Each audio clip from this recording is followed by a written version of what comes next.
tiền không đủ ăn, lấy đâu mua bảo hiểm. Ủa, cơm còn phải chắt chiu từng bữa thì càng phải nghĩ tới thứ giúp nhà mình khỏi có ngày đứt bữa chứ.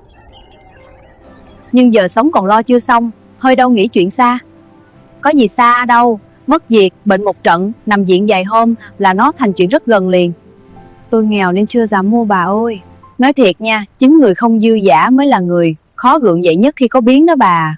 Tôi chỉ sợ tháng nào cũng phải đóng tiền, ngộp lắm. Lạ ha, mình sợ mất một khoản nhỏ đều đều, nhưng lại không sợ một ngày phải móc ra một cục tiền to đùng lúc đang cùng đường. Nghe cũng có lý. Không phải có tiền mới cần lo rủi ro. Nhiều khi chính vì không có tiền nên mình càng không được phép để rủi ro quật ngã.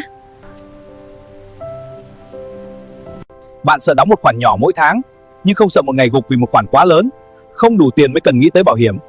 Dạ, thưa anh. Vì một khi rủi ro tới, người nghèo không có nhiều cơ hội làm lại như mình tưởng. Anh nói đúng, em cũng nghĩ vậy.